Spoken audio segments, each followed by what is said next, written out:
Hi everybody, since it's a spooky Halloween, I thought we'd have a ghost story reading from the Deathwalkers, the new novel, and it's about a group of soldiers sat in the darkness of a cave in the Heavenfield, telling each other ghost stories, so hope you enjoy it. You said the captain wouldn't risk using the radio. Will it damage them out there? Asked Private Lyle as they sat in the darkness of the cave, unwilling to allow the silence to return. What, the radios? No, that's something different. Don't use them at all if you can help it. Keep your comms off, especially this close to all the shit going on in that valley. Tell him why, came Di Gregoria's voice from the darkness. Leave it, Di, muttered Webb, but the corporal continued anyway. Sometimes you hear things, began Di Gregorio. Oh, hell, Dee. We're sat in the pitch black in a tunnel that leads God knows where, and you want to tell ghost stories? Give the kid a break, will you? He needs to know this stuff, came Di Gregorio's eager voice, obviously relishing his chance to tell a story. When we first got to Burnt Plateau, we were just like you are now, happy to use our comms without thinking. Oh, hell, Boris, are you still with us? Cursed Carpazzo. Can't you just order Dee to shut up or something? I'm sleeping, came back a low growl. For a while everything was fine, muttered Di Gregorio. Carpazzo sighed and slumped heavily back against the wall. Fine, he muttered. I'm getting some shut-eye too. Wake me up when you're all shitting yourselves. Lyle hung on to the sound of Di Gregorio's low voice, his only point of reference in the blackness. So, we used our comms and everything was fine. But after a while, people started complaining about hearing interference and garbled messages. We had all our gear checked out, but it was all good. Then, every so often, someone would get another messed up message or hear sounds of battle over the comms. Well, we'd all jump up on high alert, but we checked everything out and there was no battle, nothing. And then it started to dawn on us. We were hearing old transmissions. All sorts of radio chatter from our guys and the exiles at the Battle of Mornsworth Field. It was like it was being replayed over and over. Well, it was interesting, weird, but we didn't think any more about it, really. It was just all random chatter, like a tape playing somewhere. And then things got real. Di Gregorio paused for effect, and Lyle felt the hairs standing up on the back of his neck.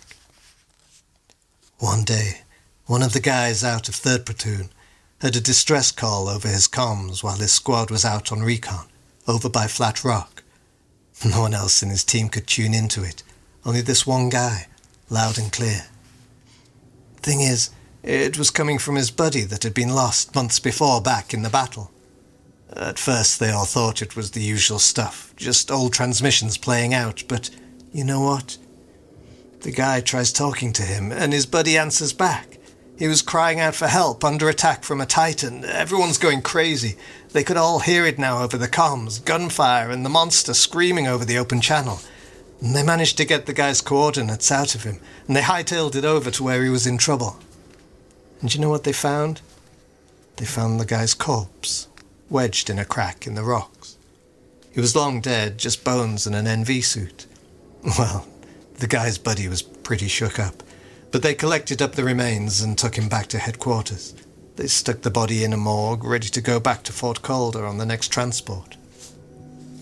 Di Gregorio fell silent for a moment. All that could be heard was the low moan of the wind coming through the gaps in the barricade.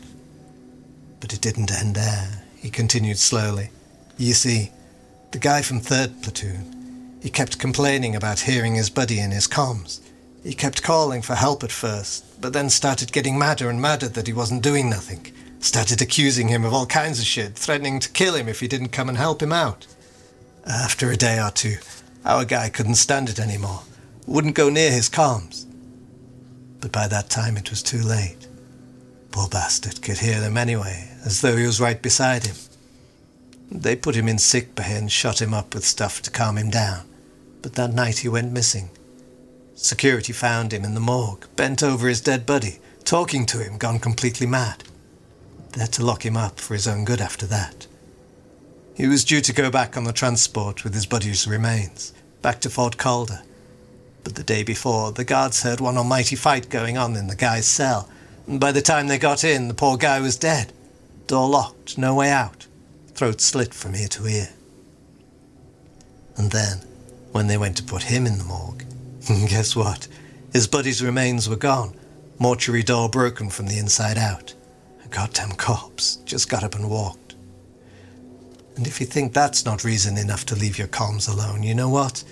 The very next day, the commander of 3rd Platoon got a distress call over the emergency channel. It was our guy, the one who'd been murdered, begging for help.